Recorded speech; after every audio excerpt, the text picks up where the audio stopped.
അതെ, നമ്മൾ കഴിഞ്ഞ ദിവസം ഗ്രാൻഡ് ഹയാത്തിൽ പോയപ്പോഴത്തേക്ക് നമുക്ക് കുറച്ച് റിട്ടേൺ ഗിഫ്റ്റൊക്കെ കിട്ടിയെന്ന് പറഞ്ഞില്ലേ. ഇത് ആക്ച്വലി റിട്ടേൺ ഗിഫ്റ്റ് അല്ല കേട്ടോ, എന്താണെന്ന് ഞാൻ ലാസ്റ്റ് പറയാവേ. അപ്പോൾ ടാഗ് കൊടുത്തപ്പോൾ കിട്ടിയ ഗിഫ്റ്റായിരുന്നു ഇത്. ഞാൻ ആദ്യം കണ്ടപ്പോഴത്തേക്ക് എനിക്ക് എൻ്റെ കയ്യിലോട്ട് വന്നപ്പോൾ ഞാൻ ആദ്യം വിചാരിച്ചത് ബ്ലൂടൂത്ത് സ്പീക്കർ ആയിരിക്കുന്ന. ആക്ച്വലി ഇത് ബ്ലൂടൂത്തിൻ്റെ സ്പീക്കറൊക്കെ തന്നെയാണ്. പിന്നെ ഇത് ഓപ്പൺ ചെയ്തൊക്കെ വന്നപ്പോഴത്തേക്കും അതിനകത്ത് റേഡിയോ ഒക്കെ ഉണ്ട്, FM എല്ലാം കിട്ടുന്നുണ്ട്. എനിക്കാണെങ്കിൽ ഇതിനെപ്പറ്റി വലിയ ഐഡിയ ഇല്ലാത്തതുകൊണ്ട് ജസ്റ്റ് പിന്നെ ചാർജും ഇല്ലായിരുന്നു ഞാൻ ഓൺ ചെയ്ത സമയത്ത്. അപ്പോൾ ചാർജിനിട്ട് ഞാനങ്ങ് മാറ്റി വെച്ചേ. പിന്നെ എനിക്കിത് കണ്ടപ്പോൾ ഒരു കാര്യം തോന്നി, നിങ്ങൾക്കത് ഫീൽ ചെയ്തോ എന്ന് പറയണേ. അതായത് ഇതിനെ കണ്ടപ്പോഴത്തേക്ക് നമ്മുടെ ടേപ്പ് റെക്കോർഡറില്ലേ, പണ്ടത്തെ കാസറ്റ് ഇട്ടിട്ട് വർക്ക് ചെയ്യിപ്പിക്കുന്ന, എനിക്കതുപോലെ തോന്നി. നിങ്ങൾക്ക് അങ്ങനെ തോന്നിയോ? ഇനിയിപ്പോൾ എൻ്റെ മാത്രം തോന്നലാണോ എന്ന് എനിക്കറിയില്ല. എനിക്കതിന് ഭയങ്കര ഇഷ്ടമാവുകയും ചെയ്തു. പിന്നെ അത്യാവശ്യം നല്ല വിലയുള്ള സംഭവം കേട്ടോ. പിന്നെ അതുമാത്രമല്ല, നല്ല വോയിസൊക്കെ കേൾക്കാം, നല്ല നല്ല രസമുണ്ട് സംഭവം കാണാൻ. കാരണം നമുക്ക് എവിടെയെങ്കിലും കൊണ്ടുപോവുകയും ചെയ്യാം.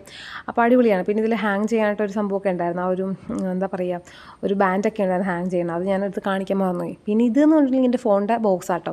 സാധാരണ ഫോണിൻ്റെ ബോക്സ് ഇങ്ങനെ അല്ലാതിരിക്കുന്നതുകൊണ്ടും പിന്നെ ആ ഒരു സന്തോഷത്തിൽ ഞാൻ കാണിച്ചെന്നേ ഉള്ളൂ. പിന്നെ ഈ കാണുന്ന മൈജിയുടെ ഗിഫ്റ്റ് എന്ന് പറഞ്ഞിട്ടുണ്ടെങ്കിൽ മറ്റത് മൈജിക്കാർ തന്നെ തന്നതാണ്. ഇത് മൈജിയുടെ ഗിഫ്റ്റ് എനിക്ക് ആക്ച്വലി തലേന്ന് തന്നതാണ്, നമ്മുടെ ഫോൺ വാങ്ങിയ കൂടെ. ആക്ച്വലി ഇത് ഞാൻ ഫോൺ പ്രീ ബുക്ക് ചെയ്ത് ഫോൺ വാങ്ങിയത് കൊണ്ട് തന്നതാണോ അതോ എല്ലാവർക്കും ഈ ഫോൺ വാങ്ങുന്നവർക്ക് കൊടുക്കുമോയെന്നൊന്നും എനിക്കറിയില്ല. പ്രീ ബുക്ക് ചെയ്തിട്ടാണെന്നുണ്ടെങ്കിൽ എനിക്ക് മീൻസ് ബുക്ക് ചെയ്തവർക്ക് മാത്രമേ കിട്ടുള്ളൂ. അതല്ലാന്നുണ്ടെങ്കിൽ എല്ലാവർക്കും കിട്ടും കേട്ടോ.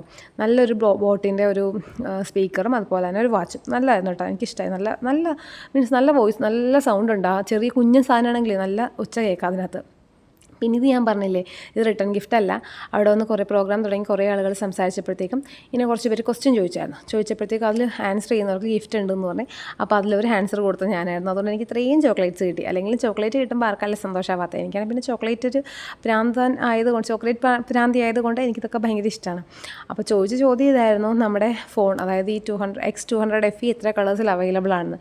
ആക്ച്വലി യെല്ലോ, ബ്ലൂ, ഗ്രേ ഈ 3 കളേഴ്സിലാണ് അവൈലബിൾ ആയിട്ടുള്ളത്. അതിൽ ബ്ലൂ എന്ന് പറയുന്നത് റയർ ആട്ടോ, കാരണം കിട്ടാൻ ഭയങ്കര ബുദ്ധിമുട്ടാണെന്നാണ് മൈജിക്കാർ പറഞ്ഞത്. എന്ന് വെച്ചാൽ ഭയങ്കര ടൈറ്റ് ആയിട്ടുള്ള കളറാണ്, ഭയങ്കര ലിമിറ്റഡ് സ്റ്റോക്കേ ഉള്ളത്. എനിക്കങ്ങനെയാണല്ലോ, എന്തെങ്കിലും ലിമിറ്റഡ് ആയിട്ട് ഇറക്കുന്നുണ്ടെങ്കിൽ അത് മാത്രമേ എനിക്ക് ഇഷ്ടപ്പെടുള്ളൂ, അല്ലെങ്കിൽ വില കൂടുതലായിരിക്കും, എൻ്റെ ഒരു സ്വഭാവം.